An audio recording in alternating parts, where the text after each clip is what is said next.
welcome everybody. This is a great looking crowd. I see a lot of familiar faces. But anyway, we appreciate everyone coming. This is just the start of a great big weekend. We're going to have a lot of fun. We're going to do a lot of partying. And I just want to say congratulations to Macy and Cole. This is something we've been waiting for about a year. It's finally come time. So I want to welcome Macy into the crazy Cisco Frazier clan. You will fit in perfectly. And I'm going to turn it over to, thank you all for coming. I'm going to turn it over now to Nick Skelfo.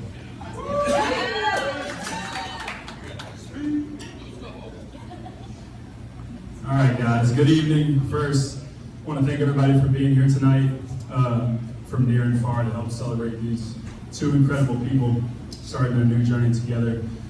For those of you who don't know me, I'm Nick Skelfo, I'm the best man. For Cole, we played football together in Nichols State, that's where we met. Go Colonels! Go Colonels! Go Colonels! And they're twins. I'll touch on that here in just a minute.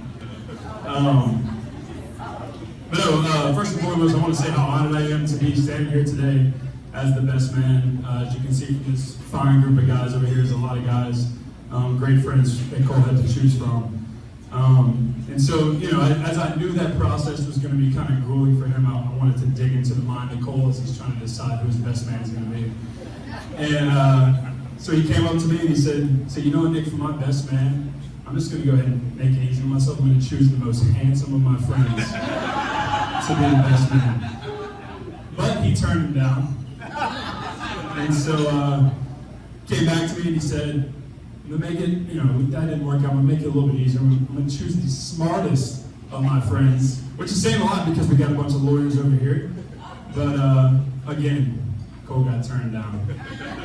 And finally he said, I'm fed up. He said, I'm just going to go ahead and choose the most successful of my friends to be the best man.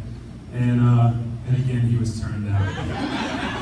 But finally he said, Nick, buddy, man, I want you to be the best man. Stand by me on my big day. And I thought to myself, I said, I could not turn this man down for a fourth time. And so I said, I'll be your best man. And look, I think I've been preparing this speech since last football season when he asked me to be his best man. And I've done a lot of preparation. I've learned in a best man speech, you need to keep it light and keep it quick, so that's what I plan on doing. Again, we met at Nichols State playing football together. And I think the first time or two, Cole and I hung out with each other, I think we were pretty inseparable. And I think a lot of people caught on to that pretty quick. I think a lot of people, you know, they knew we had a ton in common. I think they thought we looked alike. I think as much time as we spent together, a lot of people think I'd be standing there where Macy is today. While we might not be marrying each other tonight, I think, you know, we've shared the majority of our major events in our adult lives together, including each of us having a role in meeting our respective wives, Callie here and Macy again tomorrow. But I'll save the story of Cole playing a role in me bagging that fine piece over there for the rest of my life. And I'll just touch on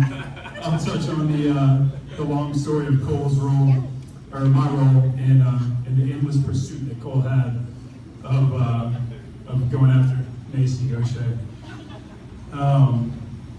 Again, his endless pursuit was, as he described it, beautiful, mysterious, newly single law school classmate.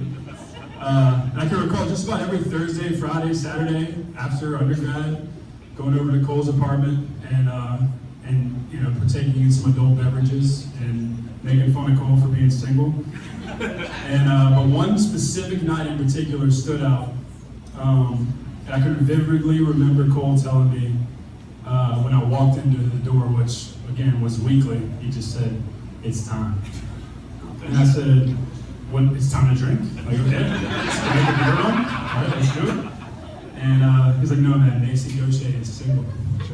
And from what I'm hearing from her friends, she's ready to mingle. And from that moment on, I was like, all right, it's go time. We got a mission to accomplish. And with this mission, I knew Cole would would have to have some liquid courage, just knowing him, to pull it off, being as part of Cole's league as she is. No, other way. No, yeah, you know. But little did I know, Macy put herself in the exact same situation when she found out Cole was interested in her, and I can't speak for all the details on Macy's end, but I do remember there being a meetup that I worked tirelessly to set up, and by tirelessly I mean just telling him every single text and Snapchat to send to her, and correcting the punctuation and all the spellings and everything. Macy ended up overdoing the liquid courage a little bit, and we weren't able to make that meetup happen that night. Friends had to rush her home. It was fine. Cole was disappointed, to say the least. But anyway, lo and behold, one glorious night somewhere between Happy's and Ivar's, love managed to shine through, and the rest is history. But again, just to get back to the seriousness, I couldn't be happier for these two, and the love that developed over the years, the successes and accomplishments they've shared together, the incredible future they're going to have with each other. I think just about everybody in this building knows I consider Cole my brother. With the love I have for him and his amazing family, and I'm so blessed to be gaining another sister here in the next 24 hours. So Macy, soon to be my newest sister, thank you so much for seeing Cole as much more than just the LSU Law School tailgate DJ. I love you both. To the soon-to-be Mr. and Mrs. Frazier.